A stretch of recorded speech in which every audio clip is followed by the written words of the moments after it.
j'ai dû faire face à une vérité douloureuse. Il y a un verset que beaucoup de pasteurs sautent, et je l'ai vu se produire sous mes yeux. Ils ne sautent pas par distraction, ils sautent de manière malhonnête. Et c'est à ce moment-là que j'ai réalisé que quelque chose n'allait pas dans ce que j'entendais à propos de la finance. Je vais vous dire quel est ce verset et pourquoi il est ignoré, mais je dois vous dire comment j'y suis arrivé, étape par étape.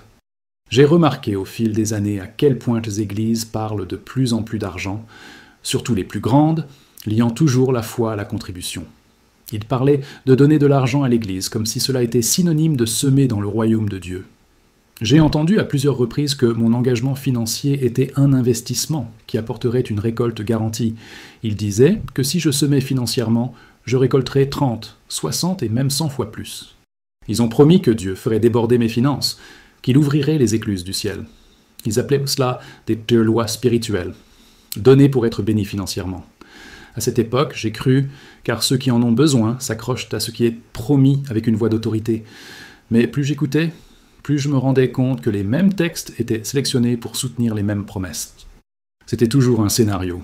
Motivation, promesse, enveloppe, témoignage de retour multiplié. Et je répétais sans cesse des gestes qui, je pensais, plaisaient à Dieu, alors que mon cœur était lourd. Ce n'est que plus tard que j'ai compris que ce qui était en jeu n'était pas une obéissance sincère, mais un usage sélectif de l'Écriture. C'est cette blessure qui m'a poussé à ouvrir la Bible seul, ligne par ligne, sans filtre de chair. J'ai aussi vu quelque chose qui m'a alarmé, texte de l'Ancien Testament sur la dîme appliquée comme règle dans le Nouveau Testament. Il disait que les passages sur la dîme servaient à exiger des dons directs à l'institution, comme s'il s'agissait d'un précepte apostolique. Mais la dîme, telle qu'elle était pratiquée, est une concept de l'Ancien Testament, pas un précepte du Nouveau Testament impôt sur l'Église. Néanmoins, ces passages ont été utilisés pour lier la promesse de prospérité à l'offrande donnée lors du culte. J'ai entendu des dirigeants déclarer que semer pour le royaume, ce qu'ils assimilaient à donner à l'Église, donnerait une récolte financière garantie. Ils parlaient de 30, 60, 100 pour 1, comme s'il s'agissait d'un calcul automatique sur l'argent. Ils ont promis des cieux ouverts à quiconque contribuerait, comme si Dieu était merci par une loi mécanique. J'ai commencé à me rendre compte du décalage. La promesse était conditionnée par le don, et non par le cœur devant Dieu. C'est à ce moment-là que j'ai réalisé que je devais revoir tout ce qu'on m'avait enseigné. Je ne voulais pas être injuste, je voulais être biblique, alors je me suis plongé dans les textes. J'ai demandé à Dieu de me montrer où j'avais tort si c'était le cas. Et c'est avec cet esprit que j'ai continué à lire, à prendre des notes, à confronter. Je ne voulais pas d'une théologie qui me convienne. Je voulais la vérité de l'Évangile. Et la vérité a commencé à apparaître dans les pages que j'avais laissées de côté, parce que je faisais trop confiance à ce que j'entendais. Je ne le savais pas encore, mais j'étais sur le point de tomber sur le verset que beaucoup évitent. Pendant ce temps, j'ai vu où allait l'argent dans les grandes églises que je fréquentais. Des pasteurs avec des salaires énormes, des avantages dont je ne savais même pas qu'ils existaient. Une structure de personnel pléthorique qui semblait bien au-delà de ce qui était nécessaire. Des bâtiments géants avec des coûts d'exploitation extrêmement élevés, exigeant toujours plus pour tout entretenir. Équipements audio et vidéo coûteux, lumières et écrans pour monter un spectacle permanent.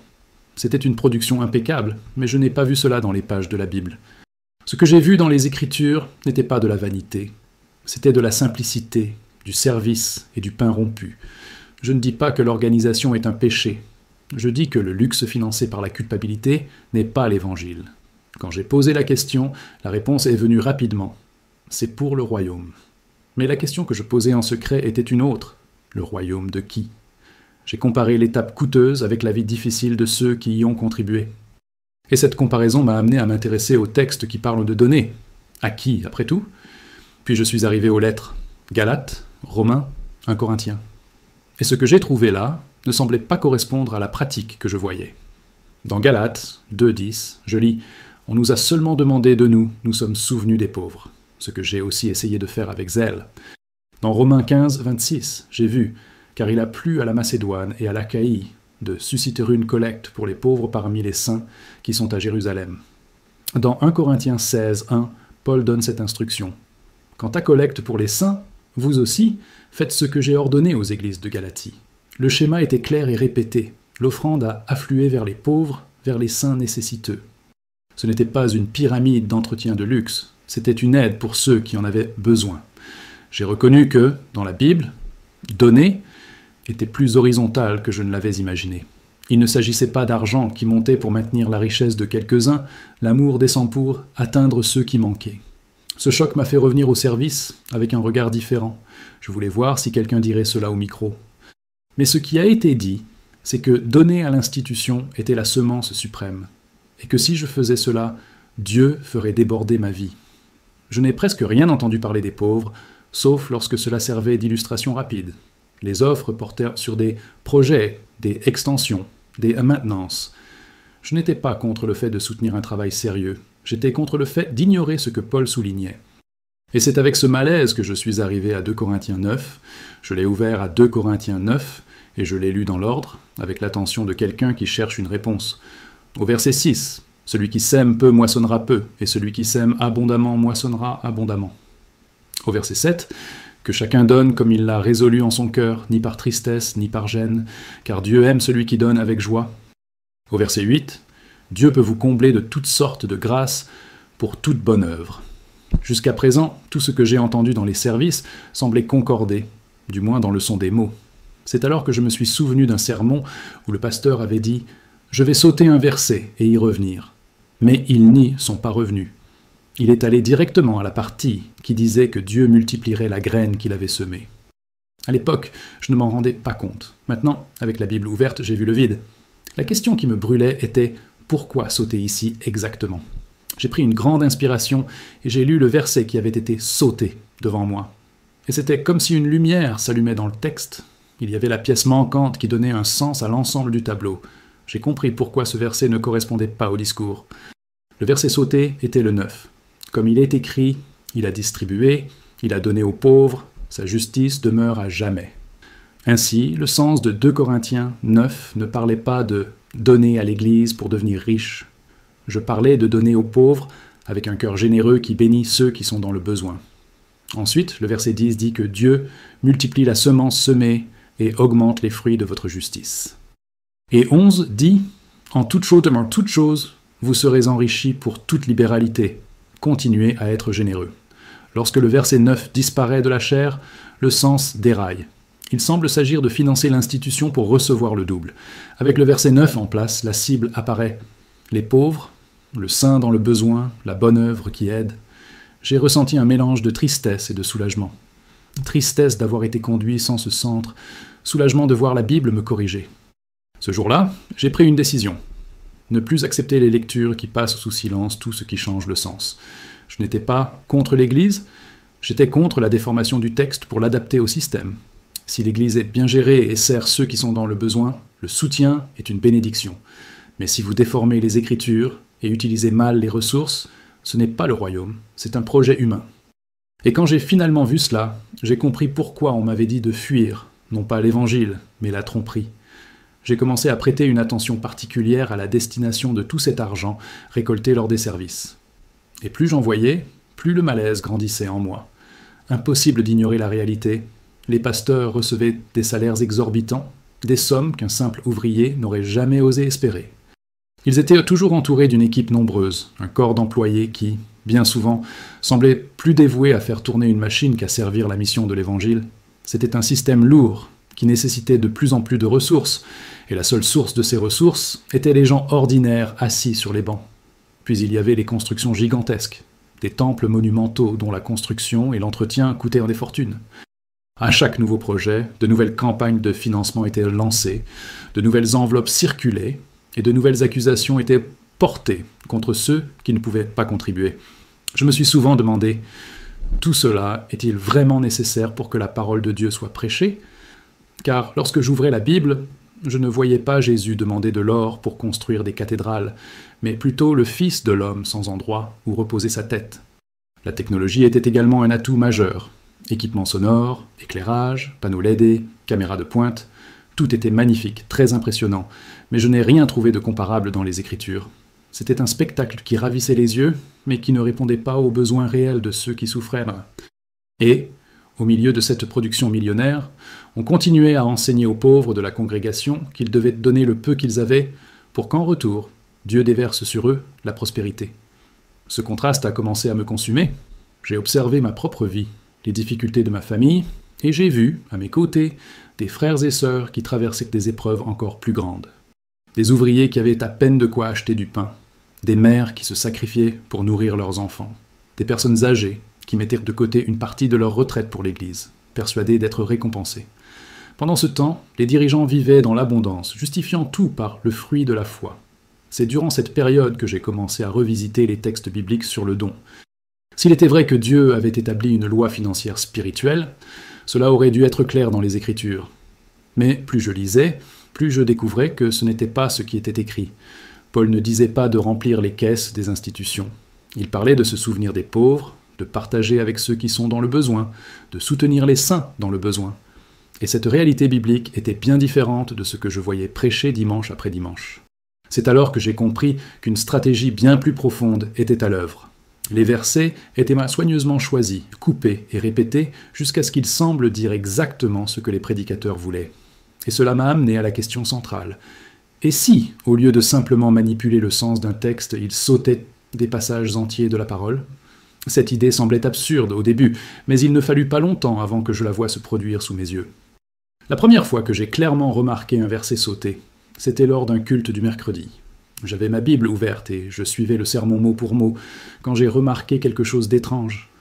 Le pasteur lisait un passage de 2 Corinthiens 9, mais soudain, il a sauté une section entière sans aucune explication.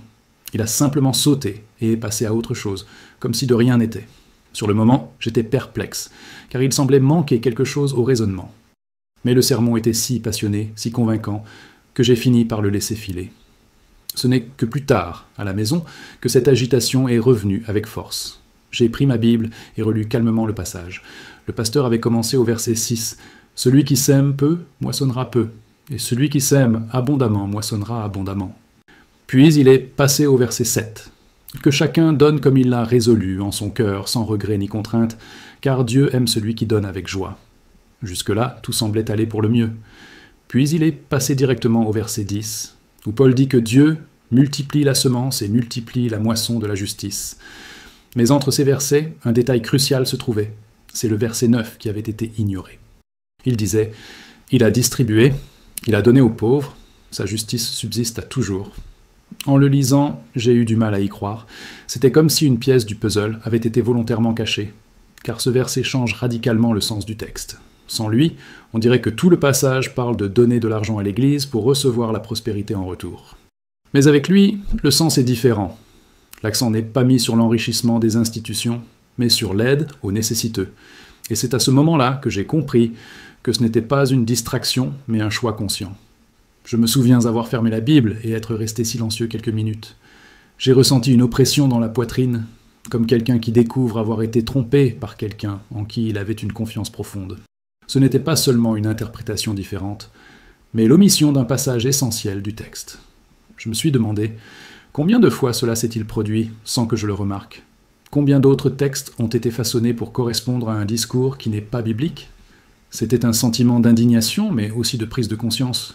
Je ne voulais pas croire que des chefs spirituels puissent agir de manière aussi malhonnête. Mais en même temps, je ne pouvais nier ce que j'avais vu de mes propres yeux. C'était comme si le rideau s'était levé et que je pouvais enfin voir les coulisses. Ce qui se passait là-bas n'était pas de la fidélité à la parole, c'était de la manipulation pour maintenir un système. Un système qui, au lieu d'aider les pauvres, les laissait encore plus accablés. Et à ce moment-là, j'ai décidé que je ne fermerais plus les yeux sur cela.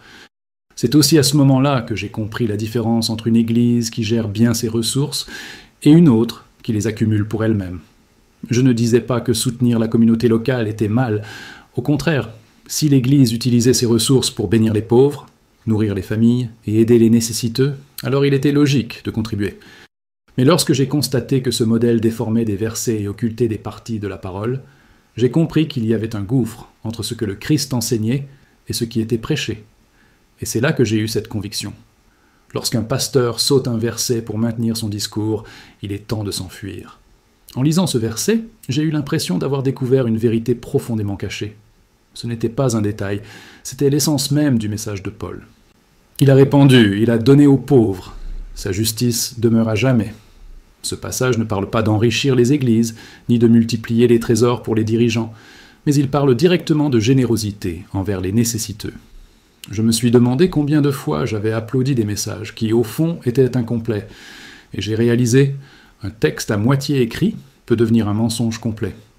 C'est à ce moment-là que j'ai décidé que je n'accepterais plus jamais passivement ce qui m'était prêché sans le vérifier avec les Écritures. Le choc fut si grand que je me mis à relire tous les sermons qui résonnaient encore dans mon esprit. Des phrases autrefois puissantes sonnèrent creux. « Semez ici, et vous récolterez là. Donnez le meilleur à Dieu, et il vous ouvrira les cieux. » Tout cela fut répété d'innombrables fois, mais toujours associé à des enveloppes et des campagnes de financement. Je me demandais, où était la partie qui parlait des pauvres, des orphelins, des veuves? Où était le Christ qui multipliait les pains pour nourrir la multitude sans rien demander en retour? Plus je comparais, plus il devenait clair que le message avait été conçu pour soutenir un empire, et non l'Évangile. J'ai commencé à regarder autour de moi avec un regard différent. J'ai vu des frères et sœurs faire des offrandes qui compromettaient de leur loyer, des mères célibataires donnant presque tout dans l'espoir de miracles financiers, des personnes âgées épargnées sur leur retraite minimale, croyant semer des graines pour le royaume. Mais en réalité, ce que je voyais, c'était des personnes de plus en plus pauvres, qui soutenaient des structures de plus en plus riches. Et, au milieu de tout cela, des dirigeants vivant dans des voitures de luxe, d'immenses maisons, et un niveau de vie inaccessible aux croyants ordinaires. Ce contraste était plus douloureux que n'importe quel mot ne pourrait l'exprimer.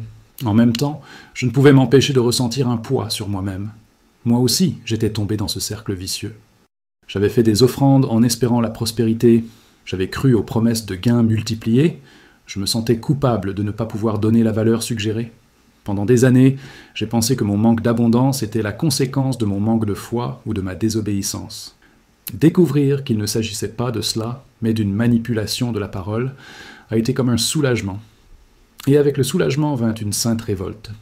Car si Paul et les apôtres adressaient toujours les collectes aux pauvres, comment se faisait-il que, dans tant de chair, cela ait été ignoré? Si le verset 9 de 2 Corinthiens 9 précise la destination de la générosité, pourquoi n'avais-je jamais entendu personne la souligner? La réponse était douloureuse, parce que cela n'avait aucune importance. Car parler d'aide aux pauvres ne permettait pas d'entretenir un système de luxe, tandis que promettre la prospérité en échange d'offrandes permettait de faire tourner la machine. C'était comme s'ils avaient repensé le parcours de la parole, de façon à ce que tout l'argent circule dans une seule direction, de bas en haut. Et c'est à ce moment-là que j'ai compris que le problème ne résidait pas seulement dans un verset omis. C'était toute une logique fondée sur des silences et des omissions. Un silence ici, une emphase là, jusqu'à ce que l'Évangile devienne méconnaissable. Mais le Saint-Esprit m'a ouvert les yeux, et je ne pouvais plus ignorer ce que j'avais vu. Je savais que je devais parler, même si ma voix était faible, car si j'avais vu cela plus tôt, j'aurais évité des années de culpabilité et de tromperie, et si quelqu'un tient compte de cet avertissement, il pourra peut-être se libérer avant de tomber dans le même piège. Après cette découverte, j'ai commencé à observer chaque service avec un regard neuf. Je ne percevais plus les messages de la même manière. Chaque fois qu'un texte sur la générosité ou la moisson était lu, mon cœur battait fort, attendant de voir si ce verset serait à nouveau sauté. Et, à mon grand désespoir, c'est exactement ce qui s'est produit plus d'une fois. Le schéma s'est répété. Il commençait à 2 Corinthiens 9, 6, parlèrent de dons joyeux au verset 7, sautèrent le verset 9 et passaient directement au verset 10, où semblait promettre la multiplication des semences. C'était comme regarder un film dont une scène clé avait été volontairement coupée.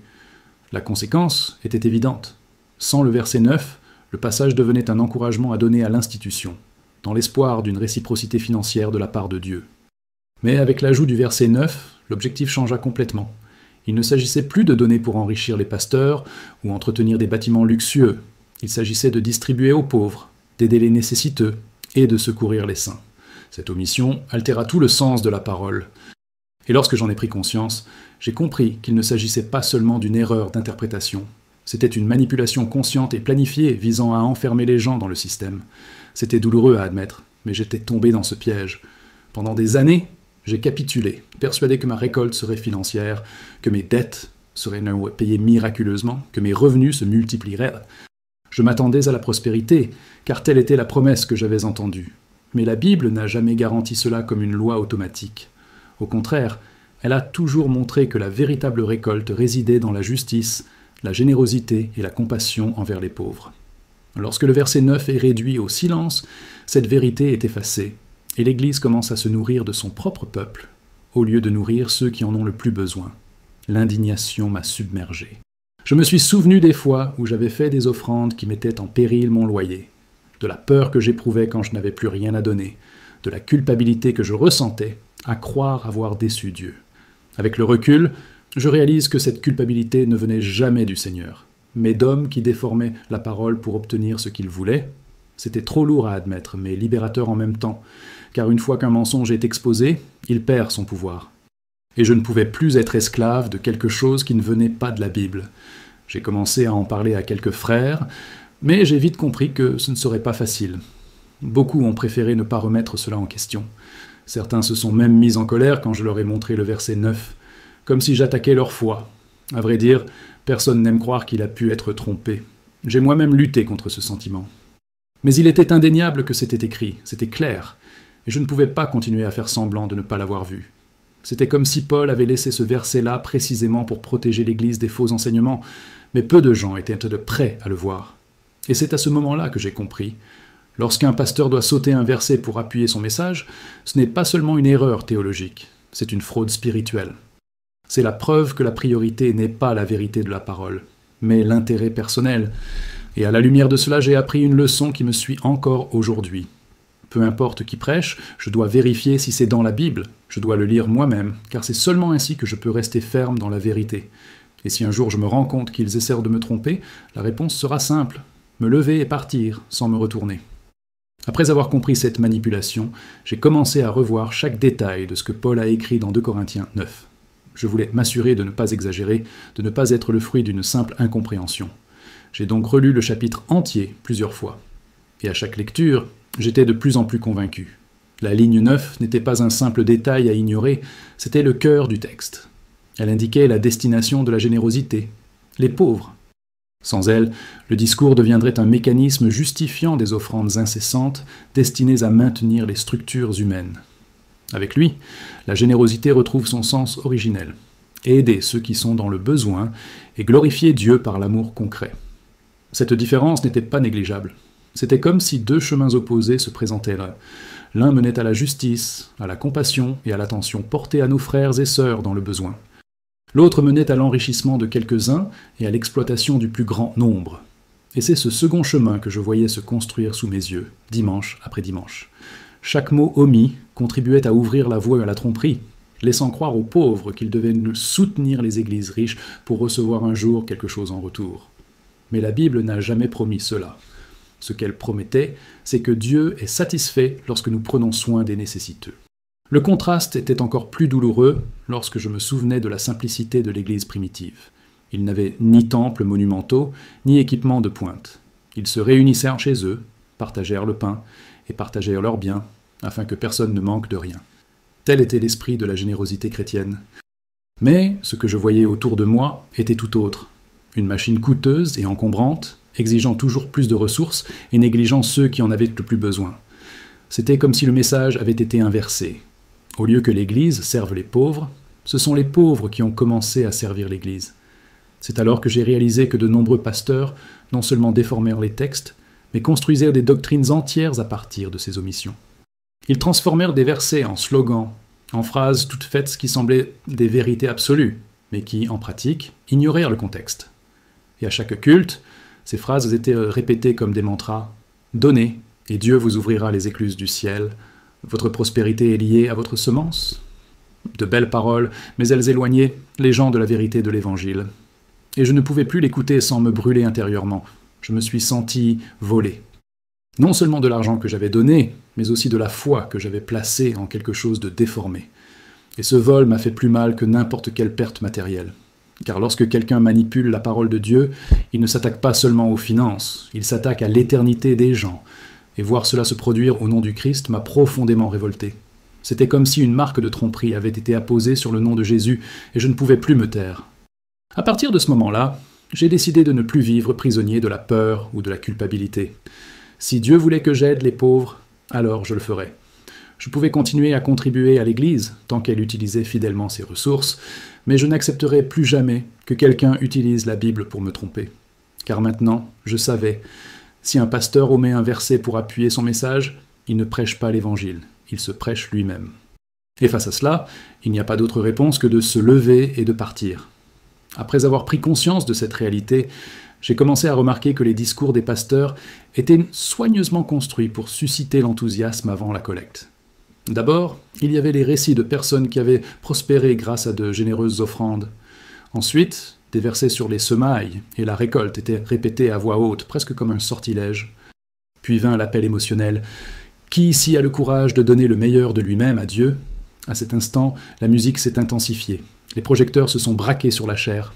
Et l'atmosphère semblait s'accorder pour que personne ne reparte sans avoir déposé quelque chose dans l'enveloppe. Mais maintenant, je savais ce qui manquait. La vérité du verset 9, volontairement cachée. Il était impossible de ne pas voir la manipulation. Les gens simples, démunis, se levaient en larmes, souvent en larmes, pour déposer sur l'autel le peu qu'ils possédaient, et les responsables acceptaient cela comme une épreuve de foi. Mais personne ne disait que la Bible ne leur demandait pas d'enrichir l'Église, mais d'aider les pauvres. Ce contraste me révoltait profondément. C'était comme voir une multitude trompée sous mes yeux, croyant à des promesses que la parole n'avait jamais faites. Et je savais que si je restais silencieux, je serais complice de cette tromperie. J'ai aussi pris conscience qu'un schéma de peur s'installait. Les pasteurs disaient que si quelqu'un ne donnait pas, il volerait Dieu ou ouvrirait la porte à l'ennemi. Ce genre de menace semait la panique. J'ai moi-même ressenti cette peur. J'ai fait des offrandes en tremblant intérieurement, craignant que quelque chose de mal n'arrive si je ne donnais pas. Mais en me référant aux Écritures, j'ai réalisé que cette logique était complètement déformée. Paul n'a jamais dit que ne pas donner entraînerait une malédiction. Il parlait de générosité volontaire, de joie de donner, et non de peur ou de chantage spirituel. C'est au cours de ce processus que j'ai compris. Le véritable esclavage n'était pas financier, mais émotionnel. Des milliers de personnes vivaient prisonnières de ce système, non seulement parce qu'elles donnaient de l'argent, mais aussi parce qu'elles avaient peur de ne pas donner. La peur était la chaîne invisible qui retenait tout le monde, et lorsque j'en ai pris conscience, j'ai ressenti à la fois colère et tristesse. Colère de voir la parole de Dieu utilisée comme une arme de manipulation, tristesse de savoir que tant de frères et sœurs vivaient sous ce fardeau. Et je savais que je devais partager cette découverte, car elle ne concernait pas seulement moi, mais tout le monde. Quand j'ai finalement partagé ce message avec quelques personnes de confiance, les réactions ont été mitigées. Certains sont restés silencieux, d'autres ont changé de sujet, et certains ont même dit que l'ennemi m'utilisait pour semer la division. Cela m'a blessé d'entendre cela, car mon seul désir était de souligner ce qui était écrit. Je ne voulais détruire la foi de personne. Je voulais juste montrer que l'Évangile est clair lorsqu'il parle de générosité. Mais j'ai réalisé que tout le monde n'était pas prêt à m'écouter. Et j'ai compris que beaucoup préféreraient continuer à croire à un mensonge confortable plutôt que d'affronter une vérité inconfortable. Mais je ne pouvais pas revenir en arrière. Le verset 9 se dressait devant moi comme un phare illuminant tout le chemin. Il a répandu. Il a donné aux pauvres, sa justice subsiste à toujours. C'était la norme divine, c'était le cœur de la générosité. Tout ce qui s'en écartait était une invention humaine. Et si j'avais déjà vu un pasteur sauter ce verset pour appuyer son message, alors il n'y avait plus aucun doute. Il était temps de surveiller chaque parole que j'entendais, et, si nécessaire, de me lever et de partir. Car la fidélité à la parole doit toujours primer sur la loyauté envers une institution. Après mûre réflexion, j'ai réalisé que la principale différence entre la vérité biblique et ce qui était prêché résidait dans l'objectif de la générosité. Paul, dans toutes ses lettres, expliquait clairement que la collecte était destinée aux pauvres, aux nécessiteux, aux saints dans le besoin. C'était le modèle de l'Église primitive, partager ce qu'elle avait pour que personne ne manque. Mais dans les chaires que je fréquentais, cet objectif avait changé. Désormais, le centre de la générosité n'était plus les pauvres, mais l'institution elle-même. C'était comme si tout le système avait été repensé pour canaliser les ressources vers le haut, et non vers l'extérieur. Et cette inversion a changé non seulement la pratique, mais l'esprit même de l'enseignement. Cela est devenu encore plus évident lorsque j'ai commencé à remarquer comment les églises parlaient des pauvres. Ils étaient rarement au centre de l'attention. Ils apparaissaient parfois dans des campagnes saisonnières, comme Noël solidaire ou Projet hivernal, mais ils n'étaient jamais au cœur de la théologie de la générosité. Le discours était toujours différent. Donner à l'Église, soutenir l'œuvre, étendre le royaume. Mais je comprenais déjà que, sans le verset 9, le royaume avait été redéfini. Et cela me peinait, car je voyais des gens autour de moi dans le besoin, tandis que des millions de dollars de dons étaient utilisés pour financer des bâtiments et des équipements. J'ai commencé à imaginer ce que cela donnerait si les paroles de Paul étaient véritablement appliquées. Et si, au lieu de toujours demander davantage pour maintenir les structures, les responsables encourageaient leurs frères et sœurs à s'entraider? Et si les offrandes collectées allaient directement aux familles, dans le besoin au sein même de la congrégation? Le témoignage de l'Église serait si fort, si réel, que le monde ne pourrait l'ignorer. Mais cette vision semblait lointaine, car on voyait l'inverse, des églises riches entourées de communautés pauvres. Il était impossible de ne pas rappeler que Jésus, en parlant de générosité, mettait en avant les petits, les invisibles, les nécessiteux. Cette contradiction me mettait mal à l'aise. J'ai commencé à comparer ce que j'entendais avec les exemples des Actes des Apôtres, où il est écrit « Nul ne considérait ce qui lui appartenait en propre, mais ils avaient tout en commun. » En comment cette Église vivante, animée par l'Esprit, s'était-elle transformée en un système où peu de personnes étaient aussi concentrées et où beaucoup manquèrent des bases? La réponse était là, sous mes yeux. Lorsque la parole est coupée, l'Évangile perd son essence. Et c'est ce qui s'est produit lorsqu'ils ont décidé de sauter le verset 9. L'omission était minime sur le papier, mais énorme en pratique. Je ne voulais plus fermer les yeux. J'ai commencé à chercher des moyens de vivre la générosité biblique sans dépendre de campagnes ou d'enveloppes. J'ai commencé à mettre de côté une partie de mon salaire pour aider les familles que je connaissais, mes voisins dans le besoin, mes frères et sœurs qui n'avaient rien à manger. Et chaque fois que je faisais cela, je ressentais la joie décrite par Paul, donnée non par obligation, mais par amour. C'était quelque chose qui ne nécessitait ni une scène, ni un projecteur, mais qui portait la marque d'une justice éternelle. Et c'est grâce à cette simple pratique que j'ai compris ce que signifie être véritablement libre. Libéré de la peur d'une malédiction, libéré de la culpabilité de ne pas donner assez, libéré de la manipulation d'hommes qui déforment la parole. Je savais désormais que la véritable récolte ne se trouve pas dans des comptes en banque bien garnis, mais dans des vides transformées par la générosité. Ce qui multiplie, ce n'est pas le montant donné à une institution, mais l'amour déversé sur ceux qui sont dans le besoin. Et cet amour ne faillit jamais, car il est fondé sur la vérité de la parole, et non sur les intérêts des hommes. Après avoir mis en pratique cette générosité simple et biblique, j'ai commencé à constater que ma foi était renouvelée. Je ne dépendais plus des campagnes, ni des promesses humaines pour avoir l'impression de plaire à Dieu. Au contraire, j'avais enfin le sentiment d'obéir sincèrement à la parole. Chaque fois que j'aidais quelqu'un dans le besoin, je me souvenais du verset 9. Il a distribué, il a donné aux pauvres, sa justice subsiste à toujours. C'était comme si ce texte prenait vie sous mes yeux. Et je me suis demandé, pourquoi tant de dirigeants choisissent-ils de cacher cette partie des Écritures? La réponse, malheureusement, semblait évidente. Car si les gens comprenaient que la générosité doit aller aux pauvres, nombre de ces systèmes de luxe ne survivraient pas. Si les gens savaient que le véritable objectif des offrandes n'est pas des bâtiments ou des salaires de plusieurs millions de dollars, mais des frères et sœurs dans le besoin, alors les rouages qui animent tant d'églises modernes s'arrêteraient de tourner. C'était une réalité que personne ne voulait admettre. Ce n'était pas seulement de l'insouciance, c'était de l'intérêt personnel. Et cet intérêt personnel façonnait les sermons, construisait les théologies et enfermait des multitudes dans le même cercle vicieux. Je me souviens d'un dimanche où le pasteur a dit « Si vous ne donnez pas, Dieu ne peut pas bénir votre vie financière. » Cette phrase m'est restée en tête comme un exemple flagrant de manipulation, car la grâce de Dieu ne se vend pas et sa bénédiction ne dépend pas d'une somme d'argent remise dans une enveloppe.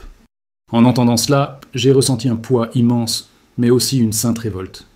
Car je savais que, ce jour-là même, des familles avaient à peine de quoi acheter du pain et qu'on les poussait à donner, persuadés que c'était la clé de la prospérité. C'était un moment où j'ai réalisé la cruauté cachée derrière de beaux mots. J'ai alors compris que la parole de Dieu, raccourcie, devient un outil dangereux. Ce n'est pas seulement ce qui est prêché qui compte, mais aussi ce qui est omis. Et en supprimant le verset 9, le cœur du message de Paul a été amputé. À la place de la justice et de la générosité, la logique de l'échange a pris le dessus. Je donne pour recevoir. Mais ce n'est pas la logique de l'Évangile. Jésus n'a jamais dit « donnez pour devenir riche ». Il a dit « quand tu donnes aux pauvres, que ta main gauche ne sache pas ce que fait ta main droite, afin que ton don se fasse en secret. Et ton Père, qui voit dans le secret, te le rendra. » De Matthieu 6, 103 à 4. C'est tout à fait différent de ce que j'ai entendu en chair. Ce réveil a changé ma vision de l'Église. Je n'en suis pas venu à haïr l'institution, mais j'ai appris à discerner. Car toutes les églises ne prospèrent pas grâce à la manipulation. Il existe des communautés sérieuses et fidèles qui utilisent véritablement leurs ressources pour le royaume de Dieu. Mais il y en a aussi qui font exactement le contraire. Et c'est de celles-là qu'il faut fuir. Et le signal d'alarme était clair. Lorsque la parole est déformée, lorsque des versets sont omis, lorsque l'accent est mis sur l'enrichissement des structures plutôt que sur la bénédiction des personnes, il est temps de fuir, non pas par rébellion, mais par amour de la vérité qui nous libère. Et c'est ce que j'ai fait. J'ai décidé de ne plus m'accrocher aux endroits où la Bible est utilisée comme un outil de manipulation. J'ai décidé que ma foi serait fondée uniquement sur le Christ, et non sur des promesses de prospérité terrestre. Et j'ai compris que si Dieu m'appelait à la générosité, c'était envers les nécessiteux, les oubliés, ceux qui souffrent. Cette décision m'a apporté la paix, car je savais désormais que mes dons étaient en harmonie avec le cœur de Dieu. Et j'ai réalisé que l'Évangile n'a pas besoin de luxe pour être vrai. Il a juste besoin de la vérité. Quand je repense à tout ce que j'ai vécu, je comprends que cette expérience a été une leçon difficile mais nécessaire. J'ai dû expérimenter la tromperie pour apprendre à apprécier la vérité. J'ai dû voir la manipulation pour comprendre le poids d'un verset ignoré. Aujourd'hui, en lisant 2 Corinthiens 9, je ne vois plus seulement un texte sur la générosité, j'y vois un avertissement contre ceux qui déforment les Écritures à leur profit. Et je me souviens clairement que si un pasteur saute un verset, ce n'est pas un détail, c'est un choix qui révèle le royaume qu'il sert, et à la lumière de cela, la décision la plus sage est toujours de fuir le mensonge et de courir vers la parole. Ce cheminement m'a aussi appris à regarder les autres avec plus de compassion. J'ai compris que la générosité ne se résume pas à l'accumulation de richesses, mais à la justice partagée. Lorsque j'aide quelqu'un dans le besoin, j'ai le sentiment de vivre l'Évangile dans sa forme la plus pure. Je n'ai pas besoin de promesses humaines pour cela, car la récompense de voir la vie de quelqu'un transformé est suffisante. C'est la justice qui dure à jamais, non pas une promesse illusoire de prospérité, mais un véritable témoignage d'amour et de foi en action. Aujourd'hui, quand je vois des frères et sœurs s'accrocher encore à des discours de prospérité, mon cœur est triste. Car je connais le poids de la culpabilité, je connais la peur de ne pas donner, je connais le sentiment de croire que la foi dépend du montant de l'enveloppe. Mais je sais aussi que la parole de Dieu est claire et que chacun peut ouvrir la Bible et lire ce qui y est écrit. Le verset 9 n'est pas caché, il est là, accessible à tous. Il suffit de courage pour affronter la vérité. Et cette vérité est libératrice, car elle montre que la générosité n'est pas un argument de négociation avec Dieu, mais une expression de son amour en nous. Je ne dis pas cela pour attaquer les églises ou les pasteurs, mais pour rappeler que l'Évangile est intransigeant. Si la Bible est découpée, si le message est déformé, si la vérité est cachée, alors les gens sont trompés.